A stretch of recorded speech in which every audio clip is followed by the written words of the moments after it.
उत्तर प्रदेश में अभी विधानसभा चुनाव में काफी वक्त बाकी है, लेकिन इस बीच में उसमें देखें उत्तर प्रदेश में 2027 में है और इससे पहले इसी साल 2025 के नवंबर में बिहार में विधानसभा चुनाव है।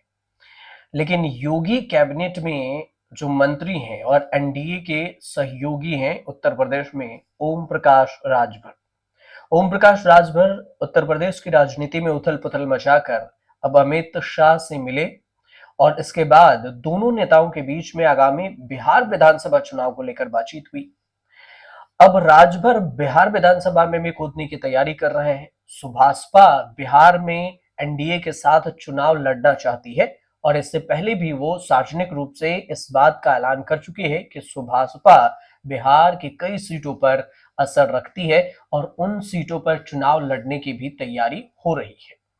अब इसी सिलसिले में अमित शाह से मुलाकात हुई। ओम प्रकाश राजभर ने दिल्ली में गृह मंत्री अमित शाह से मुलाकात की और दोनों नेताओं के बीच में लगभग 1 घंटे तक बातचीत हुई। इस दौरान उनके साथ राजभर के बेटे और सुभाषपा के राष्ट्रीय प्रमुख महासचिव अरविंद राजभर भी मौजूद थे। राजभर का कहना हुआ कि पूर्वांचल में राजभर जातियों का प्रभाव है और उनकी पार्टी लगातार उन इलाकों में चुनाव की तैयारियां कर रही है। अब आगामी विधानसभा चुनाव में सुभाषपा एनडीए गठबंधन के साथ मिलकर चुनाव लड़ना चाहती है। अब ऐसे में सीटों को लेकर भी दोनों नेताओं में बातचीत हुई। अमित शाह बिहार चुनाव पर जो बातचीत किए उससे कुछ जानकारी निकलकर तो सामने आई। उसमें यह कि ओम प्रकाश राजभर ने इस दौरान जातीय जनगणना के ऐलान को लेकर भी एक ऐतिहासिक फैसला इसे बताया। इसके लिए अमित शाह का आभार किया और कहा कि यह सामाजिक न्याय के लिए एक अहम कदम होगा।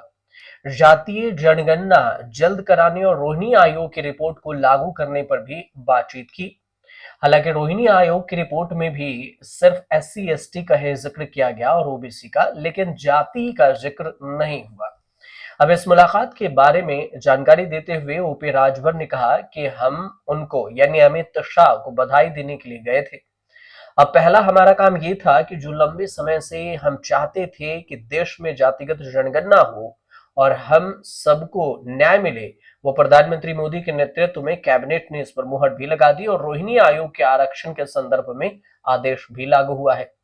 हालांकि सरकार अभी ये नहीं कही है कि रोहिणी आयोग का आदेश लागू होगा, लेकिन राजभर दावा कर रहे हैं। राजभर का दावा है कि उन्होंने बिहार चुनाव के संदर्भ में गृह मंत्री अमित शाह से बातचीत किए और गृह मंत्री ने कहा कि वो बिहार के लोगों से बात कर उन्हें 20 से 25 दिन में बुलाएंगे और फिर इस पर चर्चा करेंगे।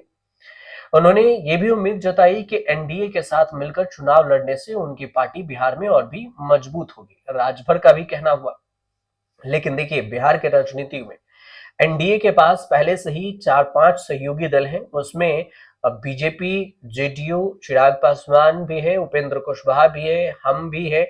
तो इसके अलावा भी एक दो छोटी पार्टियां हैं जो एनडीए के साथ है।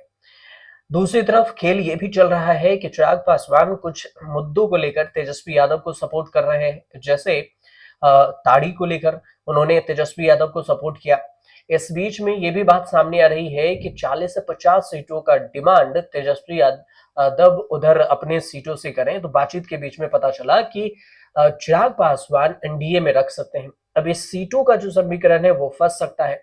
उपेंद्र कुशवाहा 10 से 15 सीट मांग रहे हैं और इधर 15 से 20 सीटें हम पार्टी मांग रही है, जो जीतन राम मांझी की पार्टी है।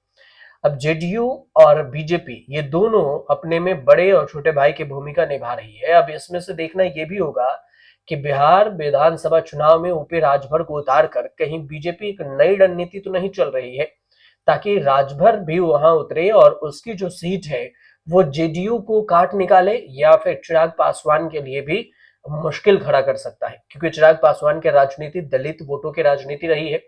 अब इस सब के बीच में सबसे दिलचस्प बात यह होगा कि अगर राजभर उतरते हैं तो फिर कितने सीटों पर वो चुनाव लड़ेंगे और कैसे सीटों का बंटवारा होगा। अगर कुछ अपडेट आएगा तो हम आपको जरूर बताएंगे। फिलहाल आपको जानकारी सही पहुंच रही हो तो हमारे चैनल से जरूर जुड़िए, चैनल को सब्सक्राइब कीजिए, शेयर कीजिए, कमेंट कीजिएगा।